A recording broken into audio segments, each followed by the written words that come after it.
guys. Hey guys. Hey. This is not your average podcast, trust me. This is IPSERIES, where you learn to protect and safeguard all your intellectual property so you can make a career of what you love. Join me, Rita Chinda, as we discuss all things intellectual property from the world of fashion, film, media, entertainment, dispute resolution, and even technology. Welcome. Please tell us your name, where you're based. Okay, my name is Michael Odiong. I'm based in Lagos, Nigeria, and I am currently the CEO of Premier Records Limited, Nigeria's foremost record label with the largest music catalog in Nigeria. So basically, I'm a talent manager, media consultant, and an event person. So I'm an embodiment of the entertainment world altogether. I'm also the member board of trustees for the Music Publishers Association of Nigeria and also a board member of the Record Labels Proprietors Initiative.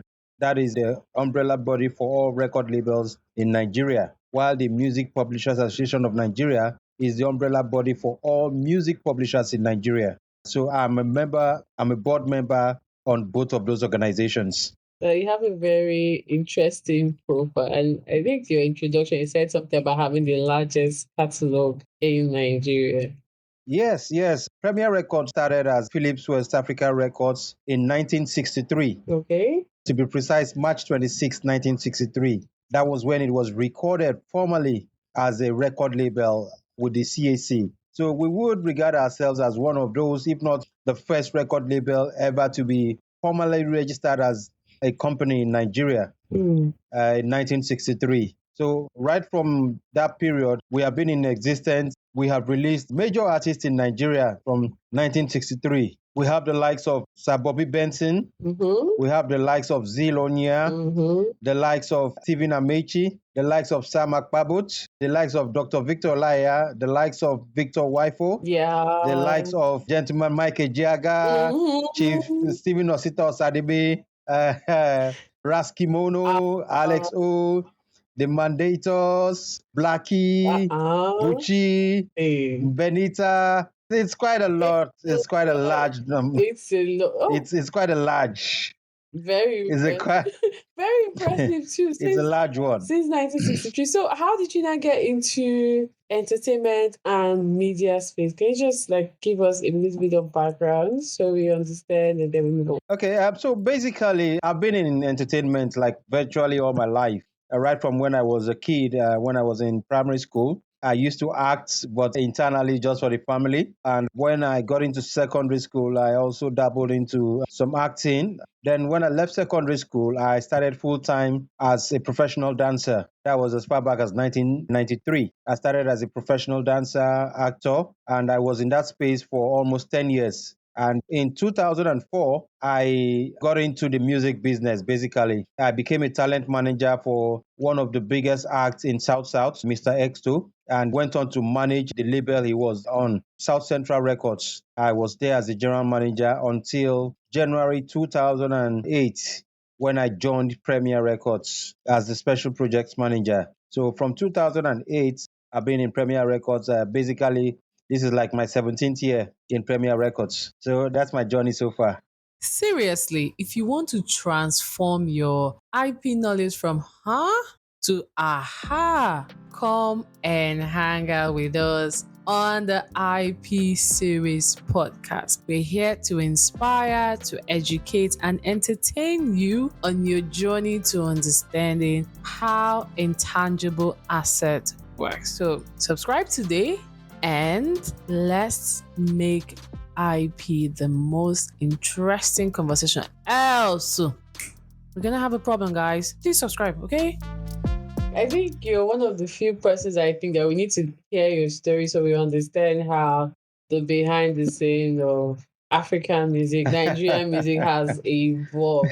Which now brings me to my next question. I mean, you joined Premier Record in 2008 and it's been in existence since 1963. Yes. How has the Nigerian music space, entertainment space, the media space evolved from then So it's been very interesting. We've seen an evolution right from the 1980s, 1990s, an evolution where we moved from the trend of recording live sessions to be able to produce albums to everybody having a studio in their room and parlors to record. That's the greatest evolution that we have seen. We have seen the impact of technology move from the 1970s, where you just have analog recordings, one channel recording, and all that. You had to be very perfect in your craft before you could get recordings done. But right now, all that is not the norm. Everybody can record. All you need to do is just have the basic small instruments or tools, and you have a studio in your room, in your parlor to record. So there has been some tremendous growth, but also we have seen the music industry move from evergreen songs, songs that make meaning, conscious songs, to songs that will now glorify alcoholism, glorify all sorts of negative vices. That seems to be the trend. So you don't have lyrics that is family friendly anymore. You have lyrics that you have to censor because of your children. I'm very sure that most houses right now, most of the parents cannot tune to music channels because they are afraid of what the children would see there. You would see nakedness, you would see alcoholism, you would see smoking. So from that aspect, we have moved from producing quality, entertaining, conscious, family friendly, evergreen music to producing noise, unfriendly vibes. That the only thing you enjoy at the end of the day is just the rhythm, maybe the beat. And the biggest problem is that at the end of the day, all these songs have a very short lifespan. The highest one could just make way for 6 months. After 6 months, you are waiting for the next big thing. Meanwhile, back in the days, you still have songs that were released in the 1960s. If you listen to Taxi Driver, if you marry Taxi Driver, I don't care. If you marry Lady Driver, it doesn't matter. That song was in the 60s. Yeah. But people still enjoy it till now. Nostalgia. You listen to Joromi, Jomi, Jo Kese, Kese, Joromi. Oh. Those are songs that people still vibe onto 50 years after its release. So they are evergreen songs that surpasses the time of the artist, the era that it was released and all that. But right now, how many songs can you say can stand that test of time? There are songs that you have even forgotten that they were ever played. So that's unfortunately where we are right now. Technology-wise, we have done so well. But content-wise, we have moved from very good to very bad. And we are hoping that we are not going to get to the stage of very worse with what is happening. I highly doubt that we'll get to that point, but I do agree with you with some of the things you say. My mom has this opinion. She's just like, the song people are listening to nice, your mama is blind, papa is blind, noise, noise, noise. Sometimes when you hear all of this 1960s, 70s, 80s song, you're like, jamming, you're like, old people song, but they're vibing to it, you know? That brings it now brings me to my next question. What role has technology played in relation to digital distribution and also the success of artists? Okay, so it's quite interesting. Like I said earlier, technology has become a game changer in the business. With technology, a lot has been achieved. I mean, in terms of production, in terms of distribution, in terms of promotion, technology has done a whole lot.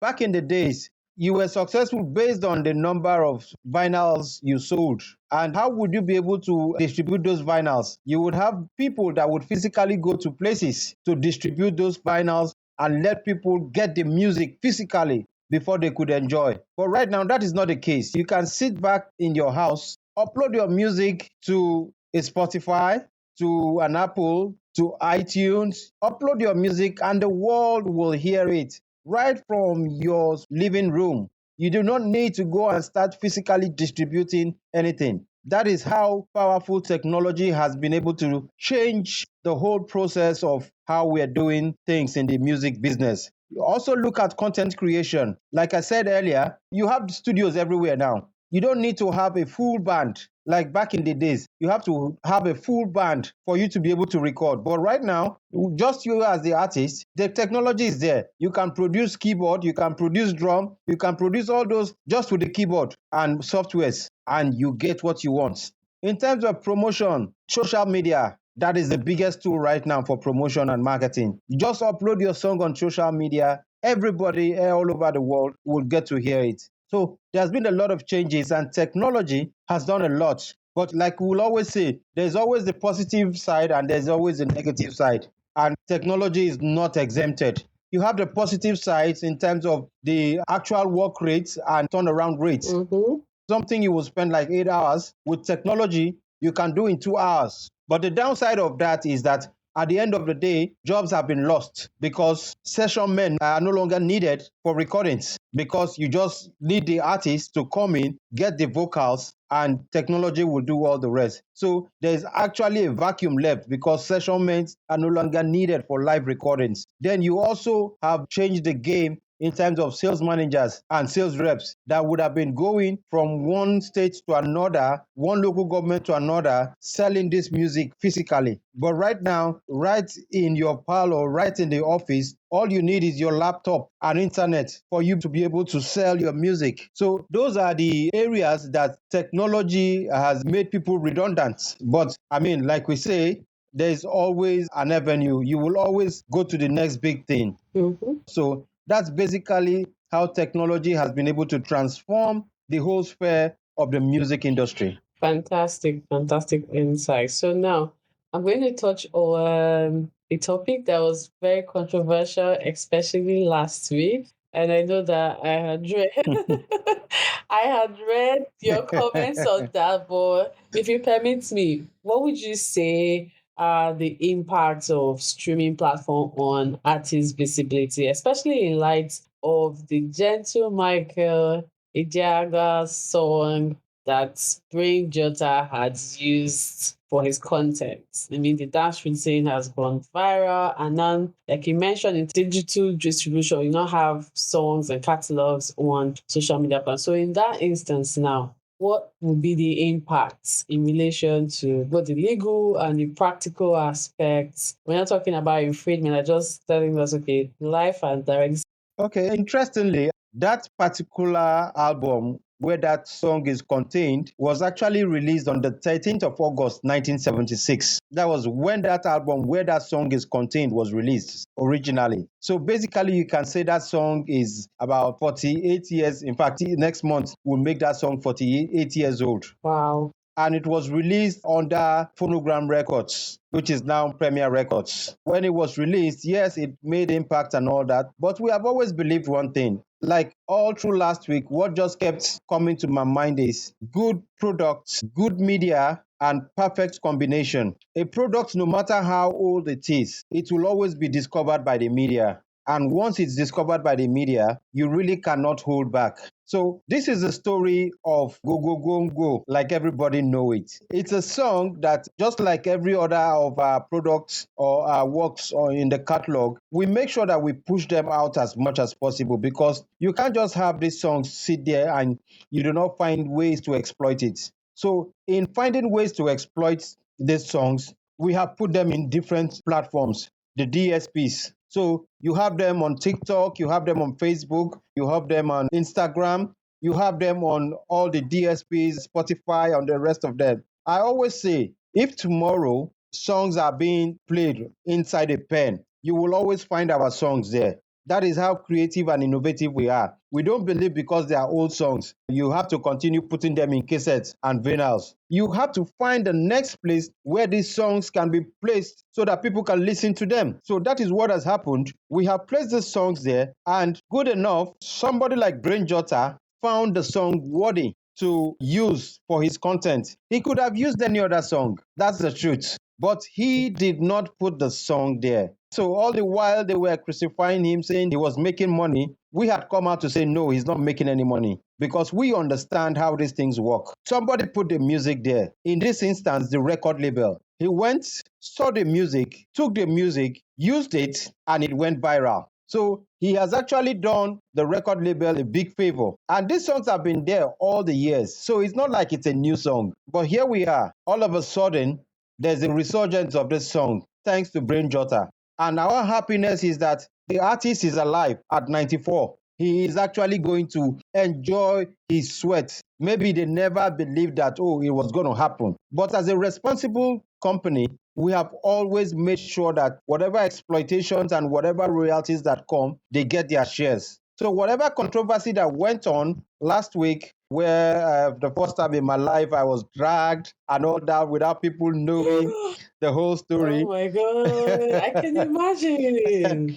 It was horrible, but we are a very responsible company, and whatever we do, we want to be very transparent and committed. And we always have our evidences, we have our documentations to show whatever we have done and our relationship to the artists. Whether there was a court matter or not, the court matter was even settled out of court. So it's not like we saw it till the end. No, we settled that, we agreed and settled that out of court. And immediately that matter was settled and all the documentations signed and all that from the court, the only thing we are owing for Michael Jaga is the last quarter of last year's royalty and the first quarter.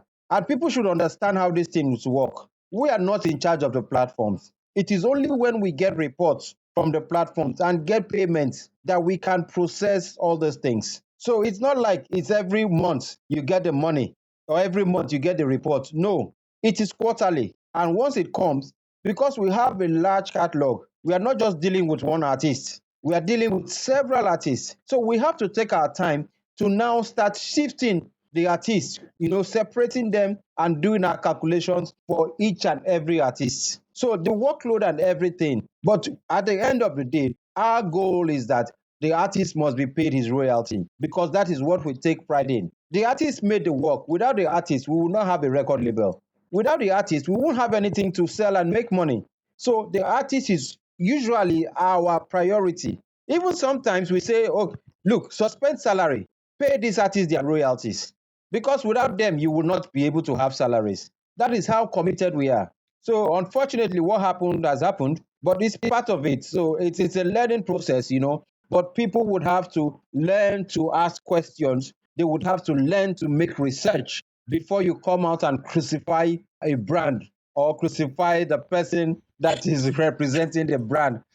Person that knows nothing about what I think that's one of that knows nothing about the whole thing. I think that's like one of the disadvantages of the digital era. Everyone can stay where they are, Yes. type what they want to type, whether they are correct or not. But as You understand? Abuse you wherever they want to, thinking that you can never get to oh them. my God, so It's unfortunate. yeah. But then I like that you had mentioned something about documentation. So I would say I'm still fairly new, even though, like, I mean, we're still growing. I mean, you spent like almost 18 years in the industry. But in terms of documentation, what was it like documenting relationship between artists, producers, every other person that was involved in music production down to this present era? Do you think some persons signed contracts that were bad for them? Do you think there's a way they can get out of that practically? I mean, because when it goes live again, we're going to have what happened last week happening all over again. So, in view of all these things and looking at how the music and entertainment and media space in Nigeria is growing, what would you advise to artists in terms of monetization, contracts, opportunities, getting the Okay, so the truth of the matter is that the way the business is being done now has totally evolved. It's not like what we used to have in the past. In the past, first and foremost, for the artist, it was just a passion and the love for music. It wasn't about the money. Money was secondary. These artists were performing every weekend. They had shows everywhere. So they had a steady source of income and they had a steady band. So they were already celebrities. So going to meet a record label to record was just like, okay, to make them more popular and then have records being sold as against performance. So for them, it was just the passion, it was the commitment. And the contracts they signed, for them, it wasn't a big deal. But guess what? What they actually signed, as far as I'm concerned, like I said, was like a pension. They actually signed a pension. And I can tell you categorically that, for example, Premier Records, we still pay royalties to estates of artists that passed on in the 70s. They still receive royalties. But what did we do? Contracts signed in the 70s, the percentages, would not be very realistic when you look at it in today's world. Maybe an artist signed 2%, At that time, that money had value. The economy was far better. So 2% was like a 30% of today. That's correct. So what we have done is to review such contracts and bring it to modern standard. Whatever is applicable today in the music industry, we are applying such to all of our artists. So it's not restricted to one person. So that's how we have been able to say, okay, let us upgrade this contract. But in today's contract, it's a different ballgame altogether because there are a lot of things involved. The music business is so wide now that you have to take into consideration a lot of things. The dynamics of the business is different. The way the business is being done is different. You have to consider publishing. You have to consider copyright issues. You have to consider production. You have to consider content development and all that. So that makes it a bit complex, the way the business is being done. But for me, I always say as an artist, if you want to start a professional career, the first thing you should do is get a lawyer.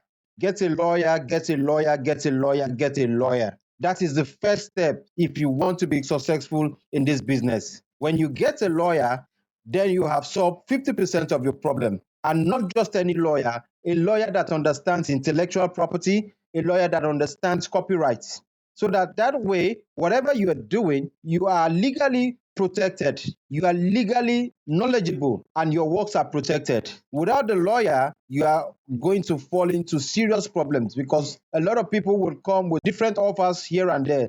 And if you are not able to look at the legal implications and understand what you're signing, then you might just be signing off your rights like in perpetuity. So as an artist, get a lawyer. That is the very first step you need to do. Once you get that, you have resolved 50% of your problem. So that is what I think. Thank you. Thank you so much for that. Moving on to the next question. What role did record label like yours play in the development of the entertainment and media industry in Nigeria? Quite an interesting question. I think labels like ours have played a very large role in shaping the entertainment industry in Nigeria. Why do I say so? I'll give you a very good example.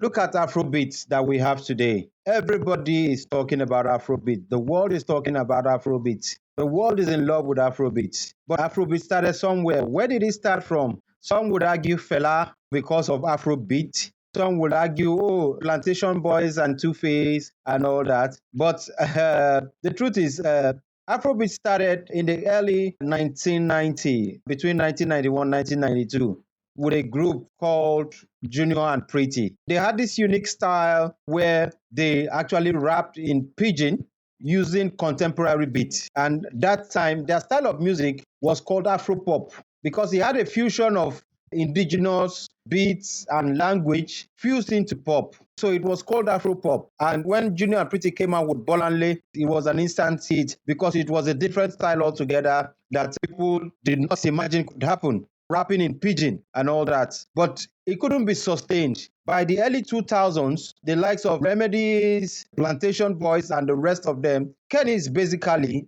got those artists within that period and moved to the next style of music. And that was like a whole new batch of Afro-pop. But this time, it became Afrobeat because typical of people outside the country, our music confuses a lot of Europeans outside there. So when they hear it, they don't actually know how to place it because every song should actually have a genre of music. We have the Akpala, we have the Sakara, we have the Juju, we have the Fuji, we have reggae, we have pop, we have gospel, we have high life. But this was a fusion of virtually everything. And the world just decided, okay, it's Afrobeats because it's African beats. So you could see the genesis, but it started somewhere. Without record labels like us, like EMI, like Sony Music, CBS, record labels like Storm, and the rest of them, and then record labels like Question Mark, record labels like Westside, record labels like Kennis came along and then just continued changing the dynamics of music like that.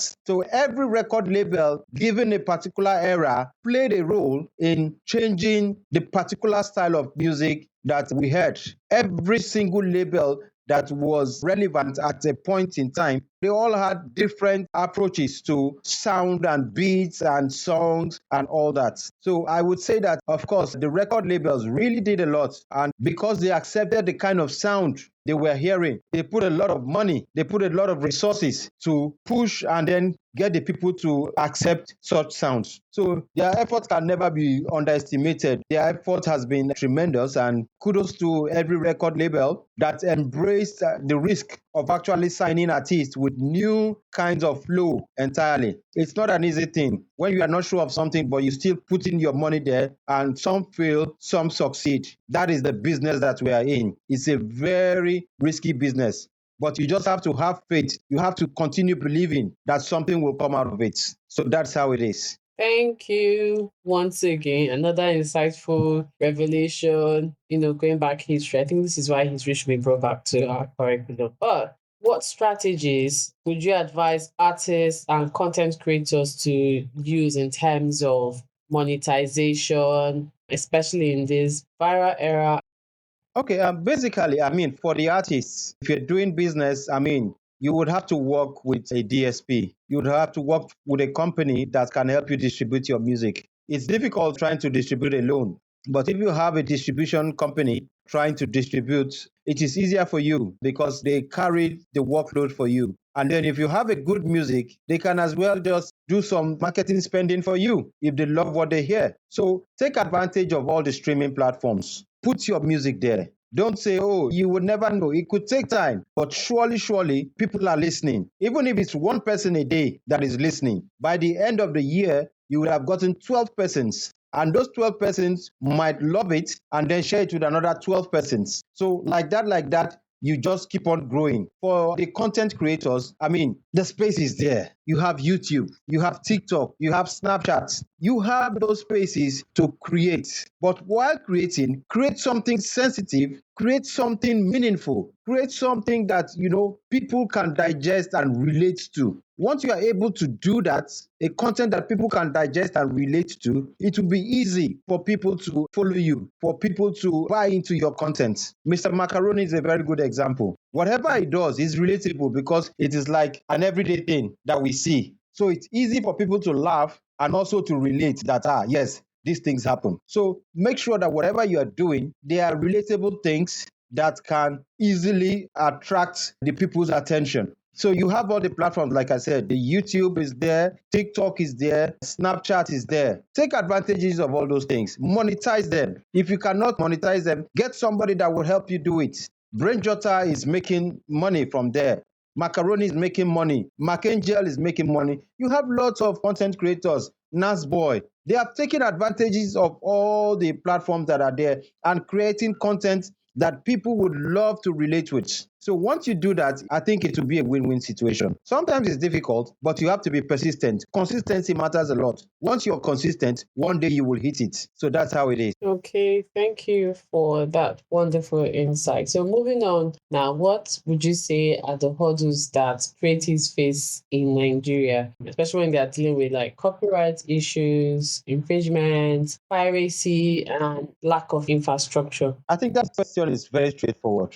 Okay. It all has to do with policy, enforcement policy. We have policies that should help the ecosystem grow, but are they being enforced? No. Some of the policies are detrimental to the business because they only cater to a very few. Some of the policies that should take care of things like piracy are not being enforced. So as long as we continue to have issues with policy creations and enforcement, we will not go far as an industry. So for me, those are the two major things that we actually need to address. Once we are able to address those issues, every other thing will fall in line. So how can these policies, or how can policymakers and the industry players and other relevant stakeholders foster growth within the entertainment and media space? Because I've attended a couple of entertainment and media activities, and then you don't find the people, I think you can count the number of creatives that are actually there to listen and engage the stakeholders or policymakers. So what are those factors or tips that we all need to take into consideration to foster growth within the space? So first and foremost, we have a legislative system where we have little or no representation from the industry. So it will be difficult selling whatever policies we think would work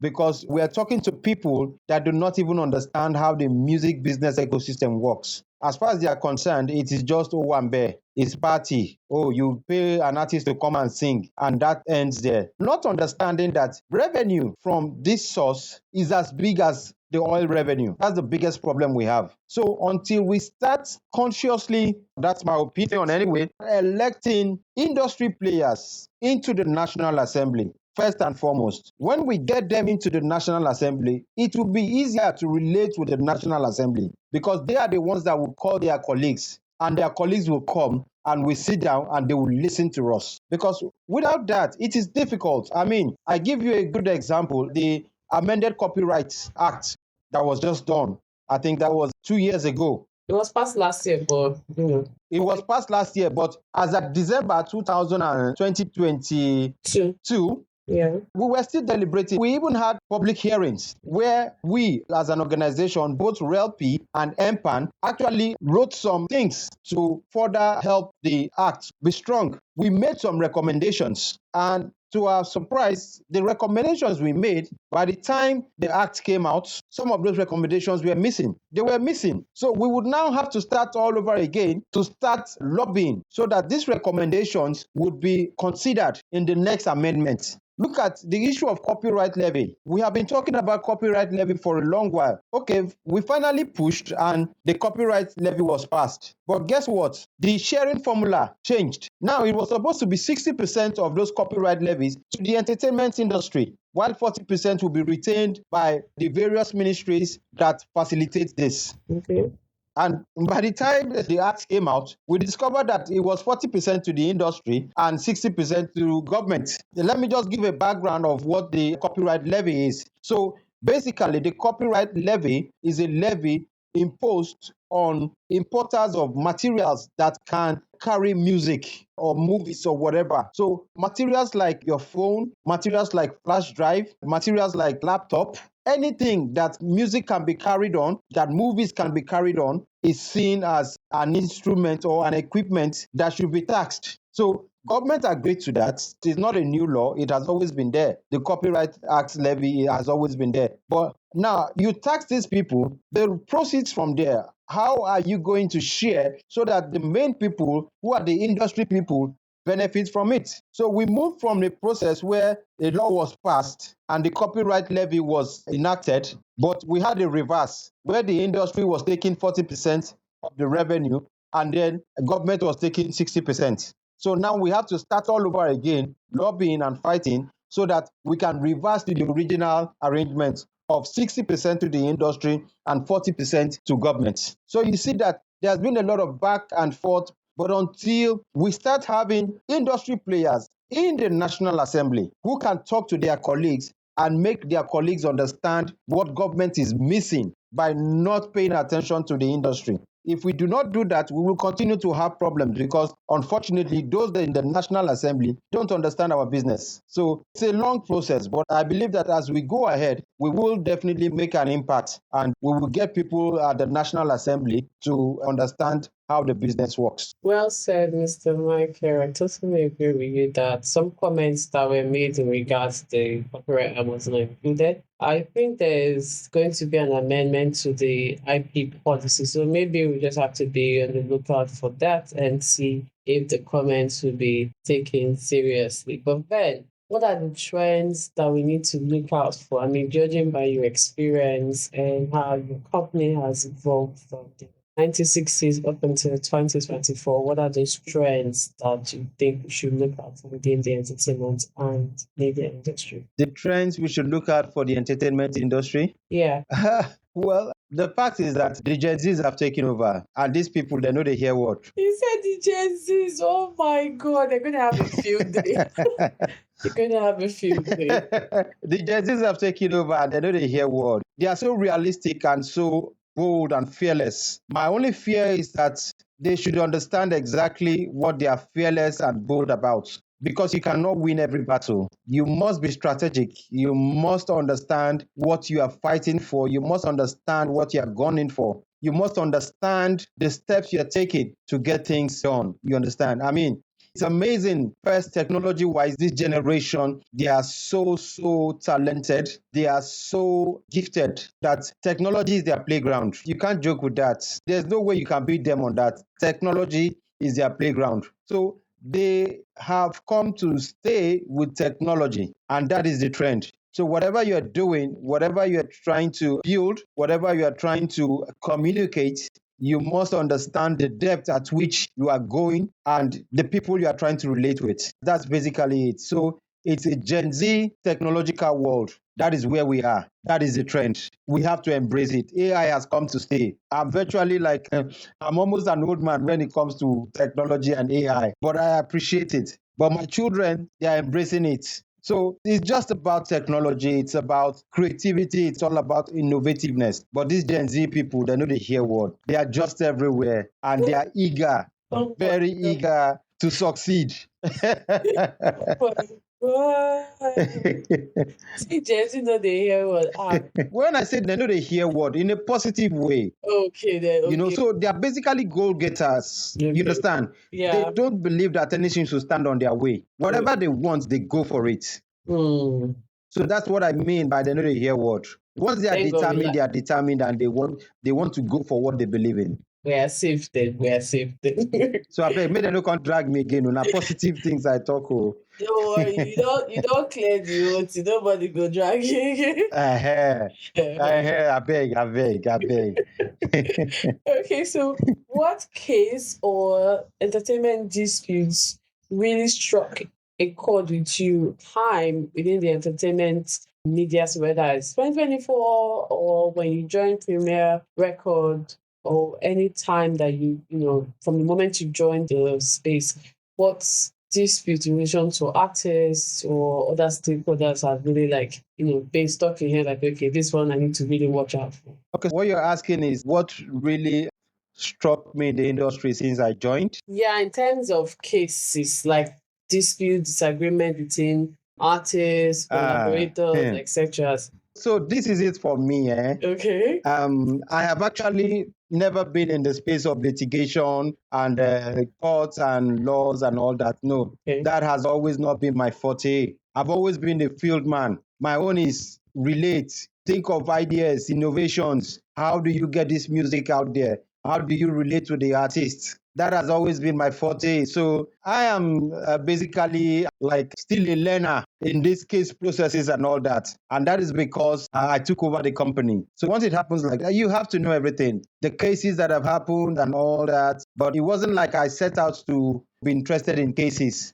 But I can tell you that since I joined Premier, I've had very interesting cases. You know, I've heard about and I've read about very interesting cases. For example, some people will say, oh, why did you take an artist to court? After all, the artist sang the song. And I tell them, look, you have to understand what is in the contract. The first question you would ask is, who owns the copyright? Does the artist own the copyright or the record label? So once you are able to understand that, then you would understand why a label would take an artist to court, even though the artist sang the song. So there are lots of basic understanding of the law that has to do with copyright. There was this case with King Sunny Ade and his record label. Yeah, I think it's like a legend when we're talking about copyright related cases. And that court case went on for a very long time. And I think at the end of the day, if my memory serves me right, I think the label won. But what I'm saying is court cases have always been there for copyright infringement. True. But it has always been the way we handle them. There's how you can handle a court case and you are still very cordial and friendly with the artists. A case in point is our own. All the artists that we were in court with, we were still very friendly and cordial with them. And that was how we were able to resolve some of these court cases. So basically for me, court cases will always be there. You just have to know these things so that as you go along, you're still going to have a lot of judicial things that will come up.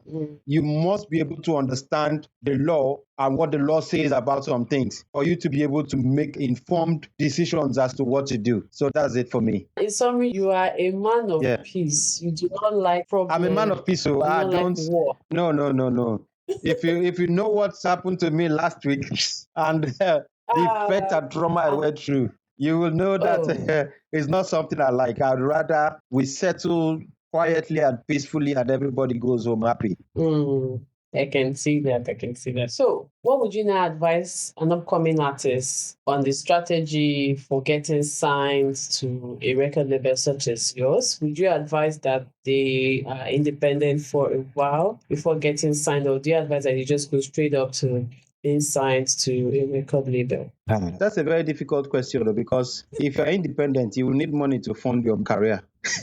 Very And important. if you are not independent, you might fall in trouble. Mm, But like I said earlier, as an artist, your first assignment is to get a lawyer, not just a lawyer, an entertainment lawyer. Once you get that, half of your problem is solved, whether as an independent artist or as an artist that wants to be signed to a label. Because even as an independent artist, you could fall into wrong hands, whether distribution wise, whether publishing wise, you fall into wrong hands. As a signee on a label, you could also get the wrong contract. So the first assignment as an artist is get a lawyer. That is the first step. Second step. Second step, get a lawyer. You're repeating like Adibi. Get a lawyer. Okay, thank you. Thank you so much. First step, get a lawyer. Second step, get a lawyer. Look, it's simple. Very important. Yeah. So this is it. As a musician, you record. You go to the studio, record. Now, in recording, you might be recording a song, and then somebody just say, hey, hey, and it's on that song. Another person comes, say, ha, ha, it's on that song. And then the producer is there. And by the time they put everything together, the song is ready. And you release it. And those two people that said, hey, hey, and ha, ha, they come for you and say, no, you have to pay them royalty because you have infringed on their copyright. They are part owners of that song. We just say, hey, ha, ha, and you cannot deny. You can't say no because they had dropped something on that song. Now you start going into legal cases again, when it would have been something that you would have solved if your lawyer was there and you would have simply asked for a split sheet. Oh yeah, this is your share, and everybody is happy. So you see that even before release, with a good lawyer, you have solved the problem. Then you finish the recording, you finish production and everything. You take to a distributor as an independent artist. The distributor tells you, okay, you know what, this song is good. We are going to put $10,000 into this song to promote. The $10,000 is recoupable. So we are going to be sending reports to you every three months. Now you put your song there, invest money in it and do everything. And then for 2 years, they do not send reports. But because you are satisfied that your song is there, but you are not seeing anything. Oh, girl. So you don't know whether they are recouping their money or not. But if you had a good lawyer, a lawyer would follow up and then tell them, okay, this $10,000, how are you spending it? Give us a breakdown. This three months you're saying, we expect the reports. So with a lawyer, you can follow up. After 3 months, 6 months, 9 months, you don't see your this thing, they have breached the contract. So with your lawyer, you can go and sue them. So you see that every step of the way, you need a lawyer that will help you resolve issues. Otherwise, you are just going to be working and get nothing from it. So that's why I say first step, lawyer. Second step, lawyer. Every other thing will come naturally. Okay. That is all I have to say. Thank you.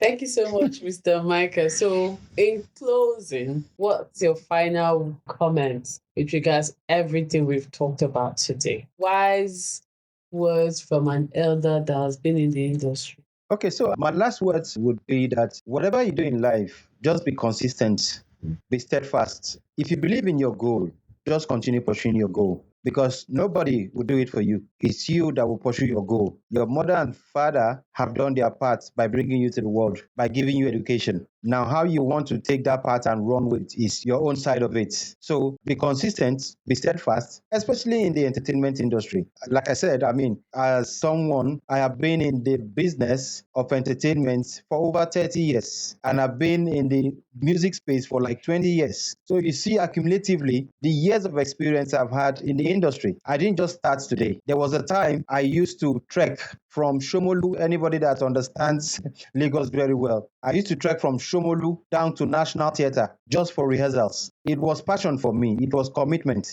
It wasn't about the money for me. I had made a lot of sacrifices to get to where I am. So please, nothing is magical about the industry. You have to put in your dues. You have to put in your time, your efforts to be able to get the kind of results you want to. It's not magic. So I say continue being steadfast. Consistency is the game, and embrace innovativeness and creativity. That also will take you far. Do not limit yourself. Do not restrict yourself to only what you know. Get learnings from others. You never might know what would help you in life. So let's just continue to be steadfast in life. That's all. Thank you. Thank you so much, Mr. Michael. I've really learned a lot, and it's interesting to see that the future is bright for people like us that are going to also get the experience like you. Sure, sure, I sure, really appreciate you sure. It's very bright.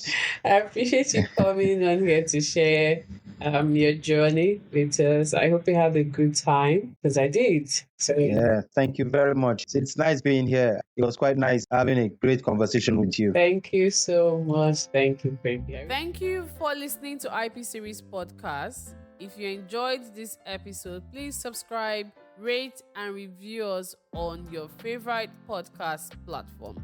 Don't forget to share it with your friends, family, and colleagues. You can also follow us on Instagram at IP Series with Esmeraldo ESQ or Twitter at IP Series 1 or send us an email to ipseriesinfo@gmail.com. Until next time, stay tuned and stay informed.